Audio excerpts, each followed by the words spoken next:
క్లియర్‌గా చదువుకుంటూ వెళ్ళొచ్చని నాకు అనిపిస్తా ఉంది.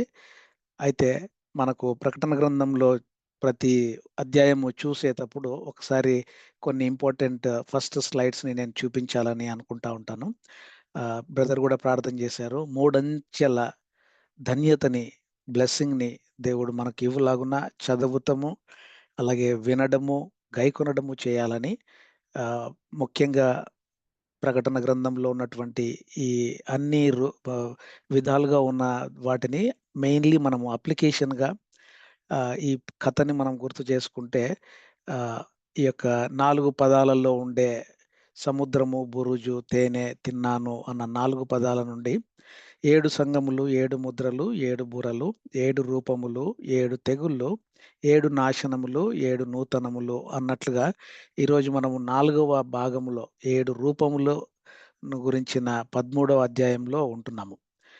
7 సంఘాలు, 7 ముద్రలు, 7 బూరలు, 13వ అధ్యాయంలో 7వ రూపమును గురించి మనము ఈ దినం చూసుకుంటాము. అయితే ఒకసారి కాలమానం ప్రకారం చూస్తే ఈ యొక్క శ్రమల కాలము, మహాశ్రమల కాలములో మధ్యలో లేదా మహాశ్రమల కాలము సమయంలో జరుగుతుంది అని మనం చూస్తా ఉంటున్నాం. ఈ కాలమానాన్ని కూడా చాలా క్లియర్‌గా మనం అర్థం చేసుకునేకి నేనిక్కడ పెట్టాను. 12వ అధ్యాయంలో 5 రూపములు చూసాము. 13వ అధ్యాయంలో 6వ రూపము, 7వ రూపము మనము చూడబోతా ఉంటున్నాం. ఆహ్, 6వ రూపము సముద్రములో నుండి పైకి వచ్చే ఒక క్రూరమృగము. 7వ రూపము భూమి మీద నుండి పైకి వచ్చే ఒక క్రూరమృగము గురించి ఈరోజు మనము చదవబోతూ అయితే ఆ యొక్క రూపాలన్నీ చూస్తే స్త్రీ ఇశ్రాయేలీయులకు ఆహ్, క్రూరమృగము మహాఘట సర్పము సాతానుకు ఇక్కడ ఈ దినము 2 క్రూరమృగాలు the beast out of the sea, beast out of the earth చూడబోతా ఉంటున్నాం. 13వ అధ్యాయంలో ఉన్నటువంటి అన్ని వచనాలను నేను ఇప్పుడు చదవడం లేదు కానీ దయచేసి మనమందరము చదువుకొని వస్తే బాగుంటదని ఆశపడతా ఉంటున్నాను. ఈ 13వ అధ్యాయంలో ఉండే 18 వచనాలను మనము 3 భాగాలుగా ఒకసారి చూస్తే, మొదటి భాగము ఆ యొక్క క్రూరమృగము, సముద్రము పైనుండి వచ్చే క్రూరమృగం గురించిన మొదటి 6 వచనాలను చూస్తాము. ఆహ్, మొదటి 10 వచనాలు. తర్వాత కొన్ని వచనాలను ఆహ్, భూమి మీద నుండి వచ్చే క్రూరమృగము అంటే అబద్ధ ప్రవక్తకు సాదృశ్యంగాను, ఆహ్, ఇంకా చివరిగా 666 the mark of the beast అనేది కూడా మనము ఈరోజు చూడబోతా ఉంటున్నాం. కాబట్టి 3 అంశాలని ఈ దినము 13వ అధ్యాయంలో చూస్తుంటున్నాం. మొదటి అంశముగా మనం చూసినప్పుడు సముద్రము నుండి వచ్చే ఆ యొక్క క్రూర మృగము. ఆ యొక్క క్రూర మృగము యొక్క వివరణ. అతనికి ఎన్ని పేర్లున్నాయి? అతను ఎలాగ పనిచేస్తాడు? అతను ఎలాగా నిర్వర్తిస్తాడు? డెఫినిషన్ ఎలాగా ఉంటది అని మనము చూస్తాము. మొదటి కొన్ని వచనాలు చూస్తే అతను చిరుత పులిని పోలిన శరీరం కలిగి ఉండడము, పాదములు ఎలుగుబ వంటి పాదములుగాను, నోరు సింహపు నోరు వంటిగాను, దాని పేరు క్రూరమృగము అని ఇక్కడ వ్రాయబడి ఉన్నది. అలాగే అతను ఎలా పనిచేస్తాడు అని మనం చూస్తే అక్కడ శాండ్, సముద్రం దగ్గర ఉండే ఆ శాండ్, సముద్రాన్ని మనము అనేక దేశాలకు చూస్తే ఆహ్, అక్కడ వాటర్స్‌ని ఆహ్, పాత నిబంధన గ్రంథంలో కూడా ప్రవచనాత్మకంగా వాటర్స్‌ని అనేకమైన జనమునకు సాదృశ్యంగాను, అలాగే 7 హెడ్స్, ఆహ్, 7 తలలు, అలాగే 10 కొమ్ములు, ఆహ్, ఈ విధంగా కొన్ని వచనాలను మనము చదువుతూ ఉంటాము. అతనికి ఇచ్చినటువంటి పవర్ దేవుడే given to him, authority given to him అని 6 సార్లు అక్కడ వ్రాయబడి ఉంటది. ఈ 13వ అధ్యాయంలో. కాబట్టి ఆ అథారిటీని దేవుడే ఈ యాంటీ క్రైస్ట్‌కి ఇవ్వడము, తర్వాత అంటే అనుమతించడము, తర్వాత ఆ మహాఘట సర్పము సాతాను కూడా ఇక్కడ ఆహ్, ఆ యొక్క అధికారాన్ని ఈ యాంటీ క్రైస్ట్‌కి ఇవ్వడము, దాని గురించి మనం చూస్తా ఉంటున్నాం. కాబట్టి క్రూర మృగము ఎంత మోసపరుస్తది అని మనల్ని మనం చూస్తే భూజనులందరూ కూడా ఆ క్రూరమునము చేసే సూచన క్రియలకు ఆశ్చర్యపడి నమస్కారం చేస్తారు. ఆ క్రూర మృగం యొక్క నాశనము ఎట్లా ఉంటది అంటే, దేవుణ్ణి ధిక్కరించడము, పరిశుద్ధులను నాశనం చేయడము, దేశాలను ఆధిపత్యం చేసుకొని చెలాయించడము, అనేకమైన జనాలను మోసం చేయడము, ఈ వచనాలలో మనము గమనిస్తా ఉంటాం. అయితే ఈ ప్రత్యేకంగా మనము త్రిత్వమును ఏ విధంగా అర్థం చేసుకుంటామో, తండ్రి అయిన దేవుడు, క్రీస్తు ప్రభుల వారు, పరిశుద్ధాత్మ దేవుడు, ఆ యొక్క త్రిత్వాన్ని అనుకరిస్తూ సాతానుడు కూడా 3 ముగ్గురిగా పనిచేస్తాడు. అయితే త్రిత్వం కాదు. వీళ్ళు దే ఆర్ ఇండివిడ్యువల్ పర్సన్స్. త్రిత్వములో ఉండే ఆ యొక్క యూనిక్‌నెస్ ఈస్ టోటల్లీ డిఫరెంట్. అది మనిషిలో లేదు. ఈ సాతానుకు కూడా లేదు. కానీ సాతానుడు అలాగా అనుకరిస్తాడు. మహాఘట సర్పము అని మనం 12వ అధ్యాయంలో చదువుకున్నాం గదా!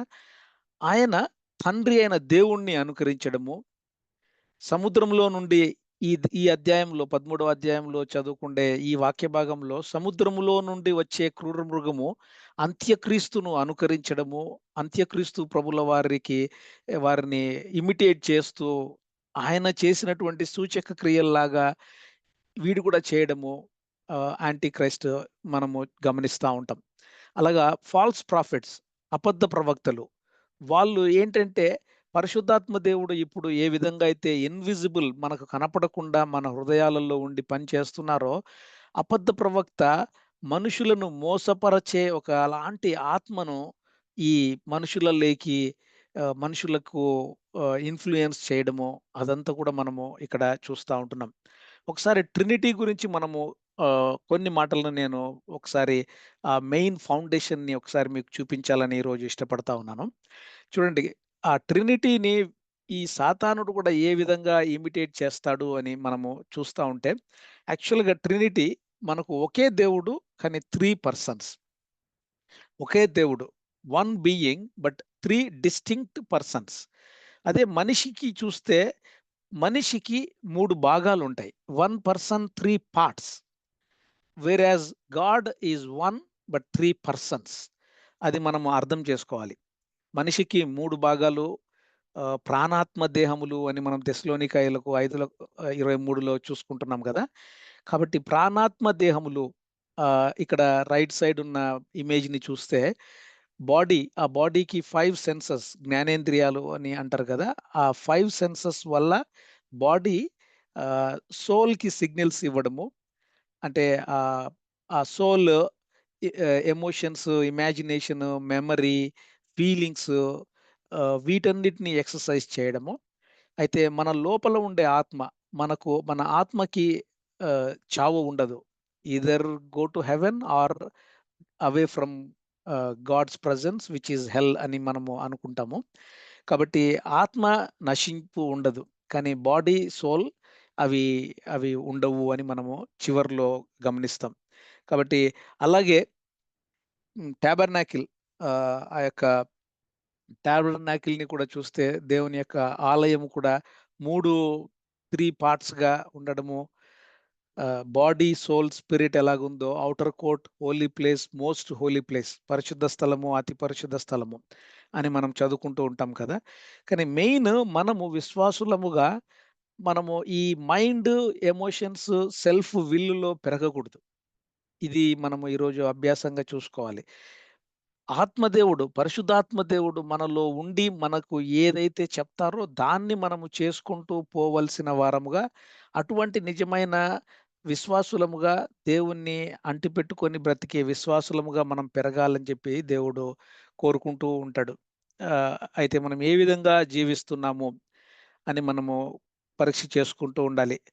ట్రినిటీ గురించిన కొన్ని స్లైడ్స్‌ని నేను ఇక్కడ ఉంచాను. దయచేసి మీరు నిదానంగా డీప్ డైవ్ చేయొచ్చు. నేను వాటిని ఎక్స్‌ప్లెయిన్ చేయడం లేదు. ఇది కూడా చాలా important slide. One God 3 persons, they are coexistent, coequal, coeternal. అయితే వీరు ఒకే చోట ఆహ్, ఆహ్, లేదా పలు రకాల చోట్ల దేవుడు ఉంటారు. మనమైతే స్థానభ్రంశం అని అంటే ఒకే స్థానంలో ఉండగలుగుతాం. కానీ దేవుడు ఒకే సమయంలో ఎన్ని చోట్లైనా ఉండగలిగే ఆ యూనిక్‌నెస్ దేవునికి ఉంది. కాబట్టి చివరిగా నేను ఇక్కడ ట్రినిటీకి కౌంటర్ ఫిట్ కూడా మన విశ్వాసులలో ఉంది. ఏంటంటే ది వన్నెస్.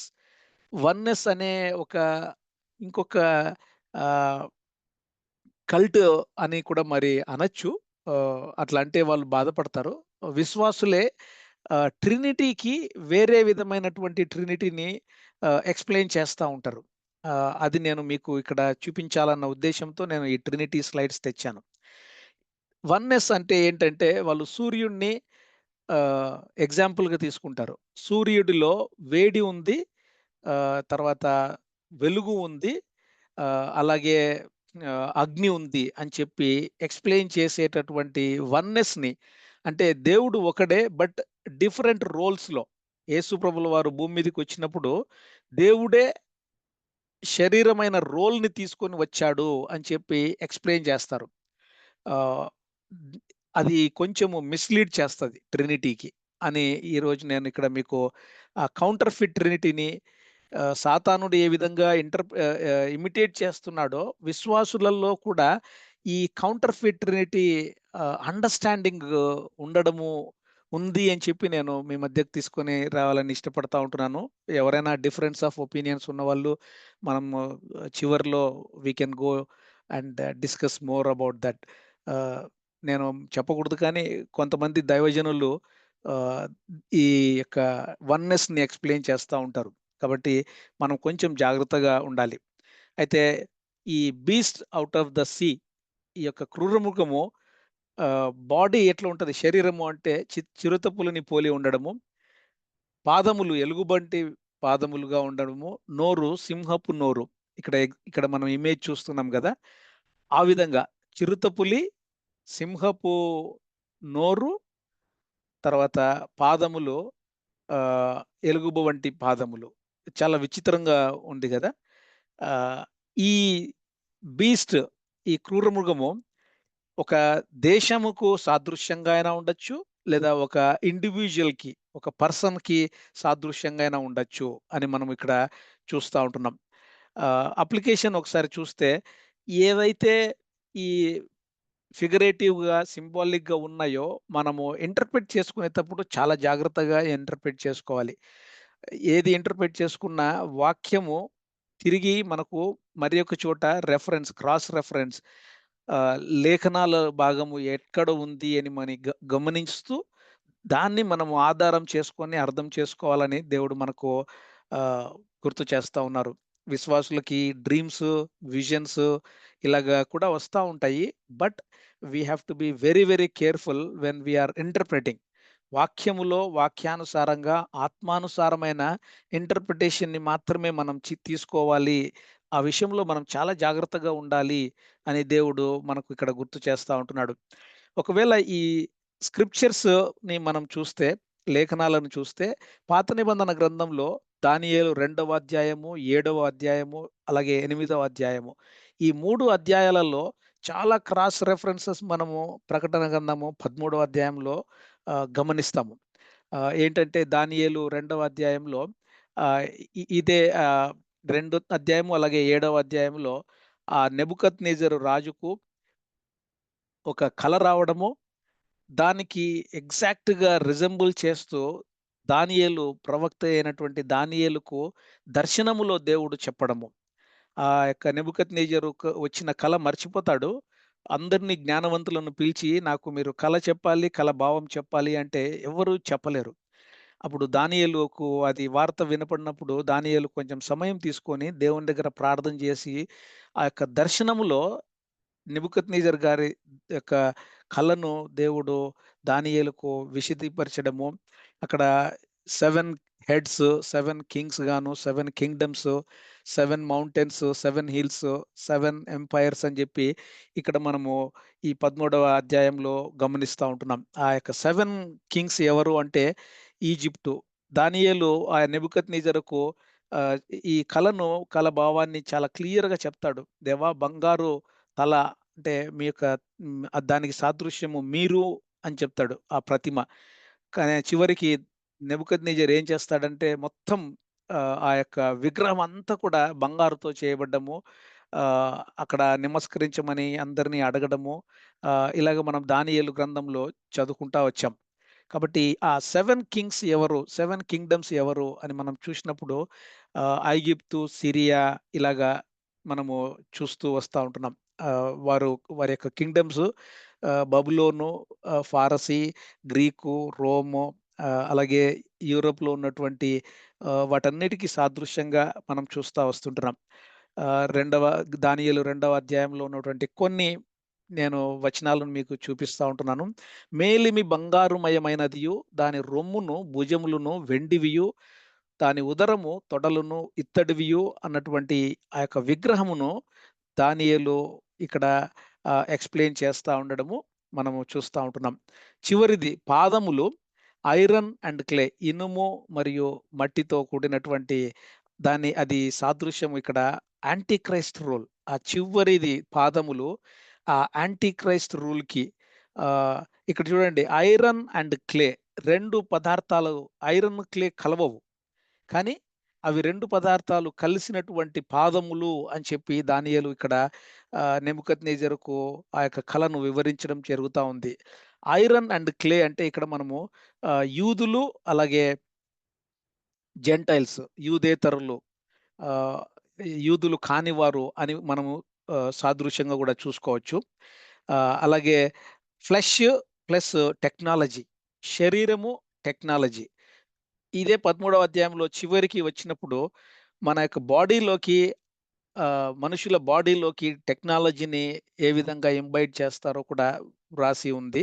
కాబట్టి దానియేలు గ్రంథములో ఉన్నటువంటి ఆ యొక్క ప్రవచనము ప్రకటన 13వ అధ్యాయములో ఏ విధంగా ఆహ్, మనకు ప్రవచనాత్మకంగా ఉండే దాన్ని ప్రత్యక్షపరచడము ఇక్కడ చూస్తా ఉంటున్నాం. కాబట్టి ఈ టెక్నోక్రసీ అంటే మైండ్ అంటే మన యొక్క మనుషుల మెదడును కూడా డౌన్‌లోడ్ చేసి దాన్ని కంట్రోల్ చేసి లెట్ అస్ లివ్ ఫరెవర్ అనేటటువంటి టెక్నాలజీని కూడా ఈ మధ్య తీసుకొని వస్తున్నట్లుగా కూడా మనము చూస్తా ఉంటున్నాం. ఇక్కడ కాలిఫోర్నియాలో మేముంటున్న సిటీలో ఆహ్, ఇక్కడ వెరీ చిప్ అనే ఒక కంపెనీ కూడా ఉంది. ఆ కంపెనీ వాళ్ళు అట్‌లీస్ట్ ఒక 5 కంపెనీస్ వాళ్ళు ఆ చిప్స్‌ని తయారు చేయడము, ఇది సిలికాన్ వ్యాలీ అంటారు గదా! సో, ఆ చిప్స్‌ని తయారు చేసే కంపెనీస్ ఇక్కడ చాలా ఫేమస్. ఆహ్, కాబట్టి ఆహ్, ఈ దానియేలు 7వ అధ్యాయంలో కూడా అనేక మాటల్ని మనము ఇక్కడ చూస్తా ఉంటున్నాం. ఇక్కడ ఆ పక్షిరాజు రెక్కల వంటివి అని ఇక్కడ ఆ జంతువును పోలినటువంటి ఆ యొక్క విగ్రహాన్ని గురించినటువంటి మాటల్ని మనము ఇక్కడ చూస్తా ఉంటున్నాం. ఒకసారి చూస్తే ఆహ్, 10 మంది రాజులు, తర్వాత 11వ రాజు యాడ్ అవ్వడము. ఆ 11వ రాజు ఎవరు అంటే anti Christ. Anti Christ add అవ్వడము. మొత్తము అప్పుడు 11 మందిలో ముగ్గురిని తీసివేయడము. ఇలాగా ఈ జీ7, జీ8, జీ10 అని మనం చూస్తా ఉంటున్నాం గదా! ఈ మోడర్న్ డేస్‌లో చూస్తే ఆహ్, అంటే మోడర్న్ డేస్‌కి రాకముందు ఈ వీరందరినీ ఆహ్, చక్రవర్తులు, రాజులు పరిపాలించినారు మానవ జాతిని. అలాగే యుఎన్ఓ 10 దేశాలు కలిగినటువంటి ఐక్యరాజ్య సమితి, యునైటెడ్ నేషన్స్ అని మనం చూస్తా ఉంటున్నాం గదా! కాబట్టి ఈ 10 మంది ఇలాగా ఒక గుమికూడినటువంటి రాజ్యాలను వాళ్ళందరికీ ఒకరు లీడర్‌గా ఉండడము.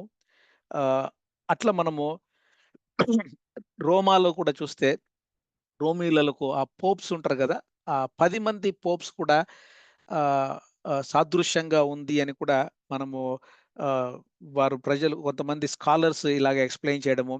ఆ 10 కింగ్డమ్స్ ఆ రోమ్‌లో ఉంటూ ఆ యొక్క రోమియోలు ఆ యొక్క 10 కింగ్డమ్స్‌గా ఎట్లా డివైడ్ చేసి వాళ్ళందరినీ పరిపాలిస్తారు అనే అది కూడా. ఒకసారి మనం చూస్తే ఆహ్, బ్రిటన్, అలాగే అమెరికా, రష్యా వారి యొక్క సిం సింబల్స్‌ని, వారి యొక్క ఎంబ్లమ్స్‌ని మనం ఒకసారి గమనిస్తే అలాంటి ఆహ్, యు సింహము, గుర్రము, ఎలుగుబంటి, తర్వాత ఈగిల్, గద్ద, ఆహ్, ఇటువంటి గుర్తుల్ని వాళ్ళు కలిగి ఉంటారు.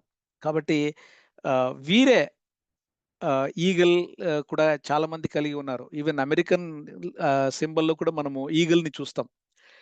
అలాగే జర్మన్ నాజీ ఈగిల్, ఈజిప్ట్ వాళ్ళ దగ్గర కూడా ఈగిల్.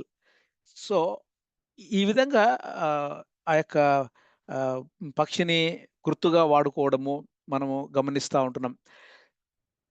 అలాగే ఈ సాతానుడు అంత్యక్రీస్తు చనిపోవడము, చనిపోవడం కాదు కానీ అక్కడ చాలా పెద్ద దెబ్బ తగిలి చనిపోయినట్లుగా ఉండిపోవడము. 14వ వచనంలో చూస్తే కత్తి దెబ్బ తినియు బ్రతికిన ఈ క్రూర మృగమునకు అని ఉంటది. కత్తి దెబ్బ తినియు బ్రతికిన ఈ క్రూర మృగముని 2, 3 చోట్ల మనం చూస్తా ఉంటున్నాం ఇక్కడ. కాబట్టి ఆహ్, ఎప్పుడైతే ఆ యాంటీ క్రైస్ట్ ఆహ్, దెబ్బ తిని ఇంకా ఆల్‌మోస్ట్ చనిపోయినట్లుగా కనపడుతూ ఆహ్, బ్రతికి మళ్ళీ బయటికి రావడము ఎప్పుడైతే చూస్తారో మానవ జాతి భయపడి ఆ మానవుడు వాడికి నమస్కారం చేయడము మనం చూస్తా ఉంటున్నాం. అయితే దయచేసి గమనించండి. వాడికి అంత్యక్రీస్తుకు విజ్డమ్ ఉంది, బ్యూటీ ఉంది, ఎబిలిటీ ఉంది, సూపర్ న్యాచురల్ గిఫ్ట్స్ ఉన్నాయి. అవన్నీ పక్కన బెట్టి ఏమి కోరుకుంటున్నాడు అంటే, నన్ను అందరూ ఆరాధన చెయ్యాలి అనేటటువంటి ఆరాధనని ఆస్వాదిస్తాడు. ఎప్పుడైతే ఆరాధనని ఆస్వాదిస్తాడో భూమి మీదకి తోయబడిపోతాడు. కాబట్టి మనము బాగా గమనిస్తే అథారిటీ గివెన్ అని 6 టైమ్స్ ఉంటది. ఆ నోరు కూడా, ఆ నోరును నోట్లో నుంచి అగ్గి రావడము, తర్వాత ప్రవాహము వెళ్ళడము, ఇలాగ మనము చదువుతా ఉంటున్నాం గదా! ఆ మౌత్ అనే దాన్ని గూడా చూస్తే, మనం కూడా దేవుణ్ణి అదే నోటితో మనము దేవుణ్ణి ఆరాధన చేస్తాము.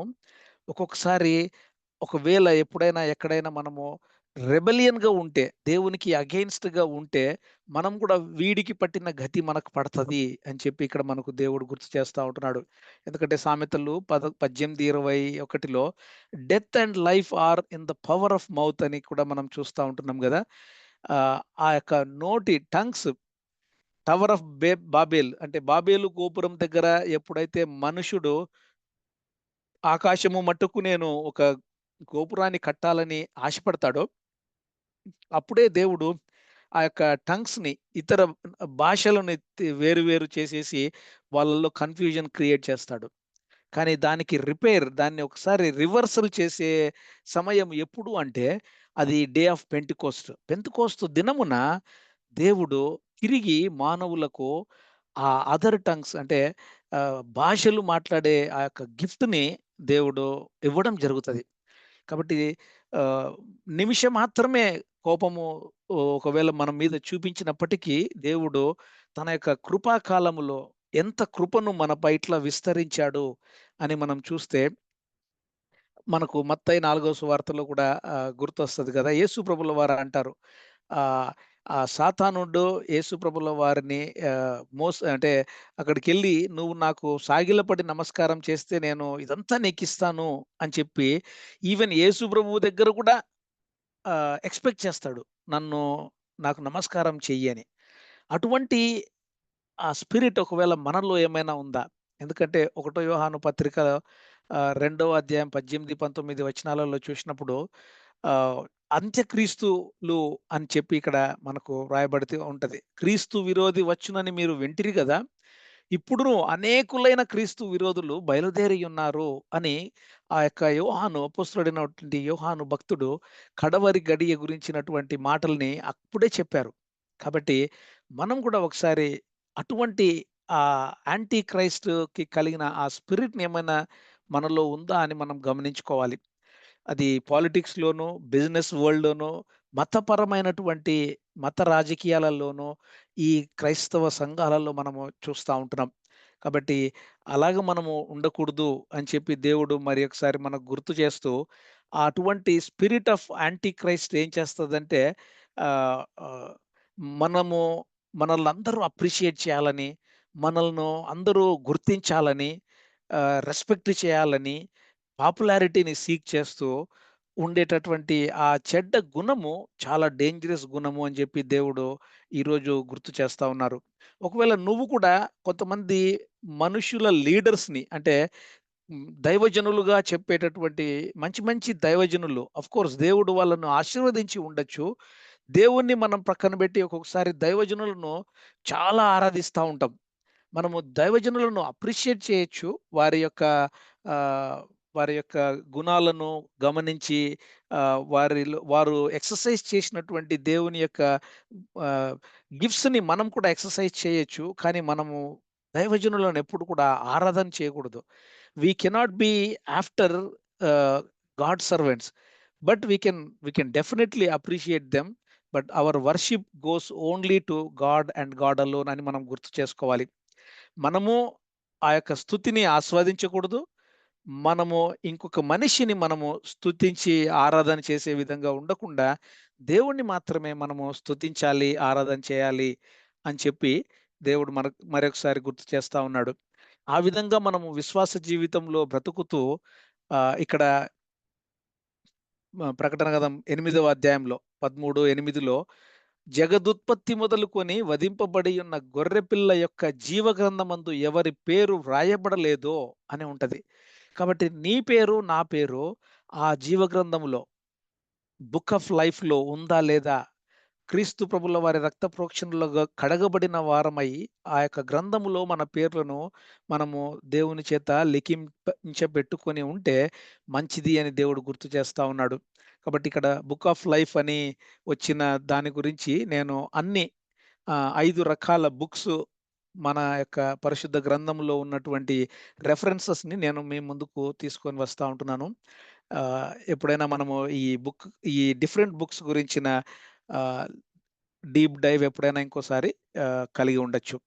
కాబట్టి అలాగే 6, 7, 8 వచనాలలో ఆహ్, హెవెన్లీ డ్వెల్లర్స్, అర్త్‌లీ డ్వెల్లర్స్ అని ఉంటది.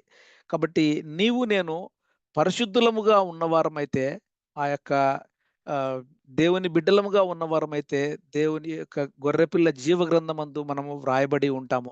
మన పేర్లు వ్రాయబడి ఉంటాయి. లేదంటే మనము ఆ యొక్క ఆహ్, మృగానికి అంటే ఈ మృగము మహాశ్రమల కాలంలో వస్తాడు. ఇప్పుడే రాకపోయుండొచ్చు. కానీ సాదృశ్యంగా ఆ మృగమునకు పోలినటువంటి గుణగణాలు కలిగినటువంటి కొన్ని చిన్న చిన్న మృగాలు ఆల్రెడీ ఉన్నాయి. వాటిని మనము నెక్స్ట్ స్లైడ్స్‌లో చూస్తాము. ఆ విధంగా ప్రకటన 13, 10లో ఆహ్, కొన్ని వచనాలను మనం చూసినప్పుడు ఆహ్, ఇక్కడ సోర్డ్ అంటే సోర్డ్ అనేది లిటరల్‌గాను, సింబాలిక్‌గాను చూసుకుంటే నోటిని ఒక నోటి నుండి ఏ ఆశీర్వచనము, శాపవచనము ఏ విధంగా వస్తదో అట్లా రానించుకోకుండా మనము జాగ్రత్తగా ఉండాలి అని చెప్పి దేవుడు అలాగే మీరు నా నిమిత్తము మనుషుల చేత ద్వేషింపబడుదురు. అయినప్పటికీ మీరు ఏమి భయపడొద్దండి అని చెప్పి దేవుడు మనకిస్తున్న ప్రామిస్‌ని కూడా మనం గుర్తు చేసుకోవాలి. మన తల వెంట్రుకలలో ఒక్కటి కూడా నశింపదు అని ఇస్తున్న దేవుని యొక్క ఆహ్, వాగ్దానాన్ని మనము గుర్తు చేసుకోవాలి. ఇంతవరకు మనం చూసింది ఆ యొక్క క్రూర మృగము, సముద్రము నుండి వచ్చేటటువంటి క్రూర మృగమునకు గురించిన మాటల్ని మనం చూసాము. రెండవదిగా ఆహ్, భూమి మీద నుండి వచ్చే ఆ యొక్క క్రూర మృగమునకు రెండవ భాగముగా మనం చూస్తే, ఆ క్రూర మృగం యొక్క స్వరూపము ఎట్లా ఉంటది అంటే, భూమి నుండి వస్తున్నది. 2 కొమ్ములు, గొర్రెపిల్లలాగా, లాంబ్‌లాగా, ఘటసర్పములాగా మారడము, మాట్లాడడము జరుగుతది. ఆ యొక్క క్రూర మృగమునకు అధికారము ఈ మహాఘట సర్పము ఇవ్వడము, అతను అపవాది చేత అధికారము పొంది అంత్యక్రీస్తు అధికారముతో పనిచేయడము జరుగుతది. అతను కూడా అద్భుతాలు చేయడము, పరలోకం నుండి అగ్నిని తర్వాత ఏలియా ఏ విధంగా అయితే తీసుకొనొచ్చాడో కొన్ని అద్భుతాలు చేస్తాడు. దయచేసి ఇక్కడ గమనించండి. సైన్స్ అండ్ వండర్స్ ఎక్కడెక్కడ మనము చూస్తా ఉంటున్నామో, ఈ దినాలలో ప్రతి సైను, ప్రతి వండరు దేవుని దగ్గర నుంచి వస్తుంది అని మనం అనుకోకూడదు. దైవజనులే తీసుకొని రావచ్చు. దైవజనులుగా చలామణి అవుతున్నటువంటి కొంతమంది కొన్ని వండర్స్ చేయొచ్చు. బట్ ప్రతి వండర్ అంటే వాళ్ళు చేసే ఆ మిరకిల్స్ కానీ అవన్నీ కూడా అవి దేవుని దగ్గర నుంచే వస్తున్నాయి అని మనము పరిగణలోనికి తీసుకోకూడదు అని కూడా ఇక్కడ మనము ఆహ్, అంటే ఈ సాతానుడు కూడా మనుషులకు అటువంటి అధికారాన్ని ఇస్తారు అని చెప్పి మనం ఇక్కడ చూస్తా ఉంటున్నాం. ఈ క్రూర మృగము, భూమి మీద నుంచి వచ్చే క్రూర మృగము యూదుల నుంచి రావచ్చు అని కూడా చెప్తారు.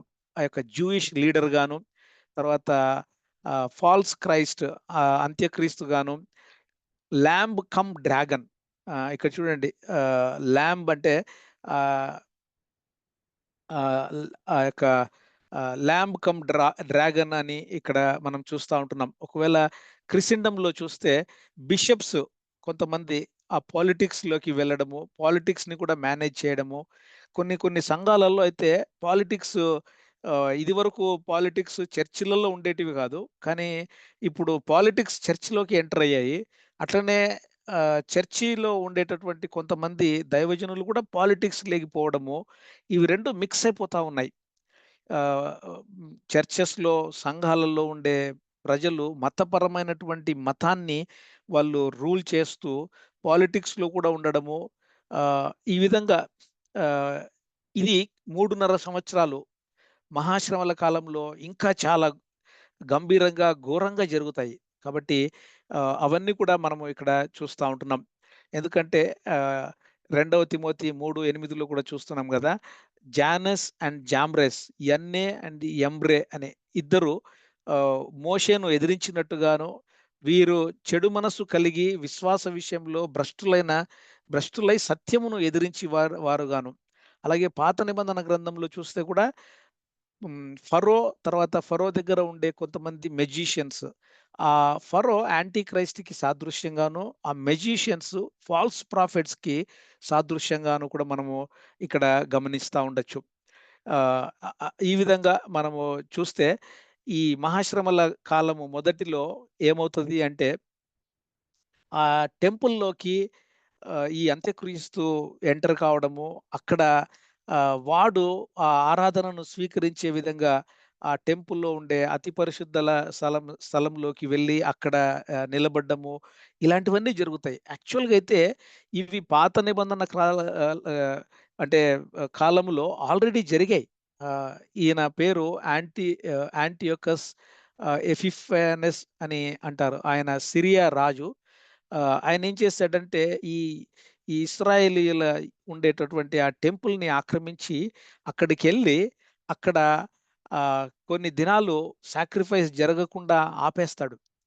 ఈ మ్యాప్‌లో నేను చాలా డీటెయిల్డ్‌గా వర్సెస్ కూడా ఉంచాను. టైమ్‌లైన్స్ ప్రకారం కూడా. అక్కడ ఆపేసి, ఈ పందిని తీసుకెళ్ళి అక్కడ వధించడము, సాక్రిఫైస్ చేయడము, ఇలాంటివన్నీ చేస్తాడు.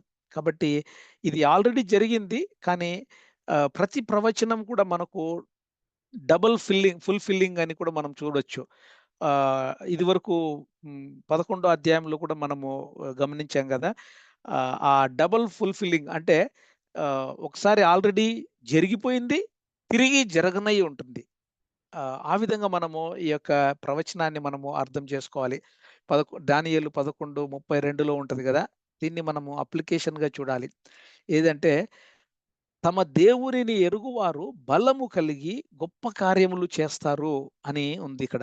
కాబట్టి నిజంగా నీవు నేను మన నిజమైన దేవుణ్ణి ఎరిగిన వారమైతే, మనము ఆ గొప్ప కార్యాలు చేస్తున్నామా అని మనము దేవుడు మనకి ఇక్కడ గుర్తు చేస్తా ఉంటున్నాడు. కాబట్టి ఇక్కడ ఆ యొక్క ప్రతిమకు నమస్కారము చేయడము అని 15వ వచనంలో ఉంటది గదా! ఆ ప్రతిమ అంటే ఏంటి అంటే, ఇయాల రేపు చూస్తే ఫోన్ ఉంది గదా! ఫోన్‌నే మనకు ఒక ఇమేజ్ లాగా, ఒక ప్రతిమలాగా చూస్తే, మనము చాలా మో మోస్తాదు సమయమంతా గూడా మనము ఫోన్ ముందరే ఉంటాం. ఫోన్‌లో ఉండే ఆ సోషల్ మీడియాలో అన్ని యాప్స్‌ని గెలుకుతూ, చూసుకుంటూ, ప్రతీది కూడా అరచేతిలో స్వర్గము అని పాత మన స్వర ఆహ్, మన పూర్వపు మన పెద్దలు చెప్పారు గదా! అట్లా చూస్తే అది నిజంగా ఇక్కడ ఆ ఫోను ఒక ప్రతిమ. ఆ ప్రతిమకు మనము నమస్కారం చేస్తా ఉన్నామేమో! అది మనం గమనించుకోవాలి. ఆహ్, ఎప్పుడు మనము ఫోన్‌తో ఉంటూ స్లోగా మనము ఆ ఫోన్‌నే ఆరాధన చేస్తూ, ఇంకా ఫోన్ కోసమే, ఫోన్ లేకపోతే మనము తర్వాత మన కిడ్స్ వీళ్ళ ఉండే ఆ బిహేవియర్‌ని మనం ఒకసారి గమనించి, దేవుని సహాయం తీసుకొని మనము ఆ ప్రతిమకు నమస్కారము చేసే వారంగా ఉండకుండా మనము ఉండాలని చెప్పి దేవుడు గుర్తు చేస్తూ, చివరి 2 వచనాలలో ఇక్కడ 666 గురించిన కొన్ని మాటల్ని ఇక్కడ మనము చూస్తూ దీన్ని ముగించాలని నేను ఇష్టపడతా ఉంటున్నాను. కాబట్టి మృగము యొక్క ముద్ర 666 666 అని లాస్ట్ 2 వచనాలలో మనం చూస్తా ఉంటున్నాం. ఆ యొక్క ముద్రకు యొక్క గుర్తింపు, ముద్ర యొక్క పరిధి, ముద్ర పరిస్థితి, ముద్ర మూలము. ఈ 666 ఎలాగ వస్తది? ఏంటి? అని మనము ఆహ్, ఈ మార్క్ ఆఫ్ ఐసోలేషన్, ఆ మార్క్ ఏం చేస్తదంటే ఇక్కడ ఆహ్, యేసు ప్రభు ద ద ద దేవుడు మన యొక్క హృదయాలకి ముద్ర వేస్తాడు. కానీ సాతానుడు వాడిని వెంబడించే మనుషులకు మార్కేస్తాడు. అంటే గుర్తింపు ఇస్తాడు. కానీ మనము ఆ గుర్తింపును తీసుకోకూడదు.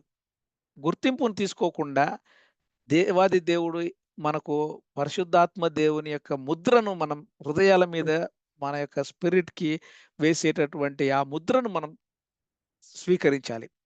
కాబట్టి Satan always marks his people, గుర్తింపునిస్తాడు. కానీ దేవుడు మనకు ముద్రనేస్తాడు.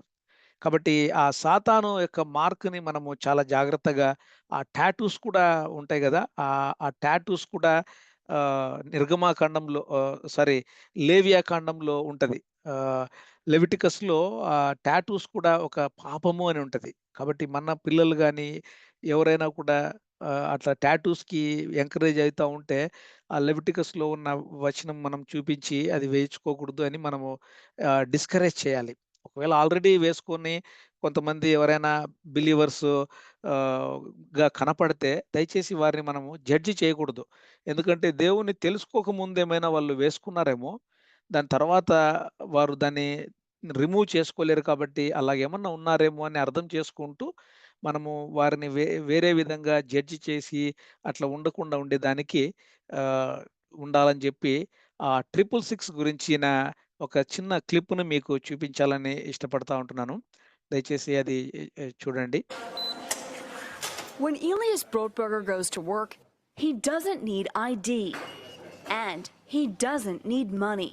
In fact, much of what he needs to get through the day is hidden right there, just below the surface, in his hand. You like to touch it? Yeah. Yeah? Oh, weird. Yeah, it's Yeah. like a grain of rice. Yeah, a grain of rice. Embedded in his hand is a microchip that serves as his keys, his ID, and his wallet. Yeah, it's all in chip. So I use it like to get around the building. Buy snacks. Yeah, exactly. Let's buy some snacks. So I can't open it. No. Okay. So what I need to do is I need to first blip my chip and it will log me in. And from there I get access to the fridge. Popular TV shows like Black Mirror have imagined chips as part of a dystopian future. Install ingrain procedure with local anesthetic and you're good to go. In Sweden, the microchips are already here.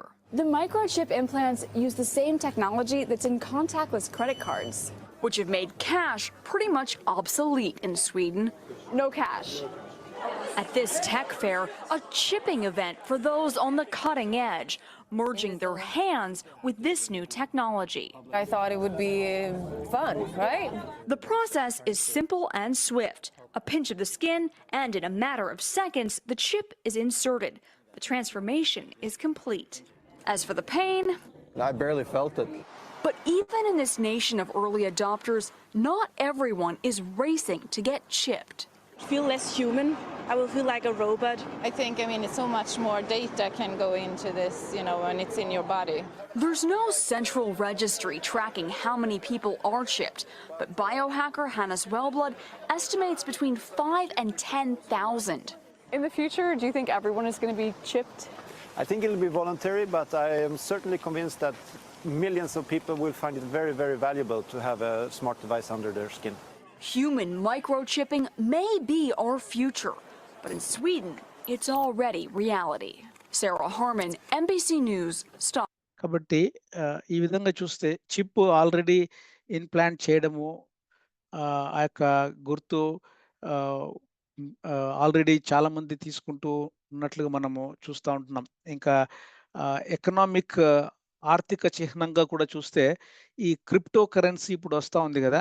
ఆ crypto currency కూడా ఈ 666కి lead చేస్తున్నట్లుగా కూడా ఆహ్, even Trump కూడా తన యొక్క క్రిప్టోని release చేయడము, ఈ విధంగా మనం చూస్తే చాలా జాగ్రత్తగా ఉండాలి అని మనము ఆహ్, ఈ చిప్ గురించిన మాటల్ని కూడా చూస్తా ఉంటున్నాం.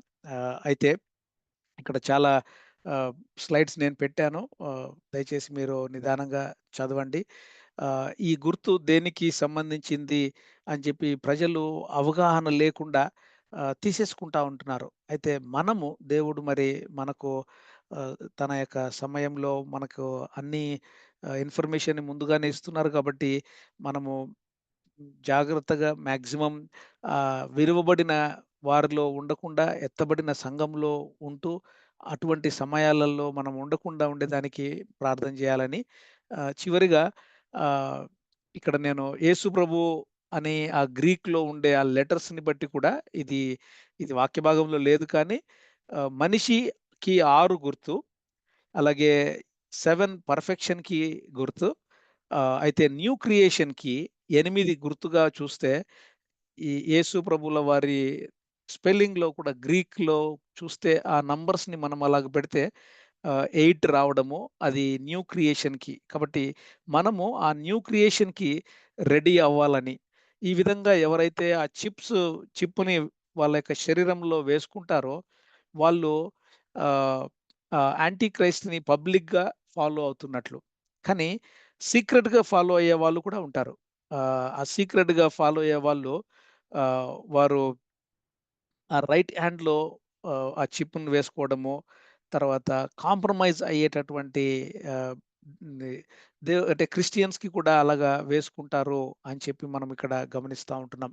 కాబట్టి దయచేసి మనము ఆ దినాలలో ఉండకుండా ఎత్తబడే విధంగా ఉండాలని చెప్పి దేవుడు మనకు ఇచ్చిన రక్షణని మనము భయముతోనూ, వణుకుతోనూ కొనసాగిస్తూ ఉండాలని ఇక్కడ నేను ముగిస్తూ చిన్న ప్రార్థన చేయాలని ఇష్టపడతా ఉంటున్నానండి.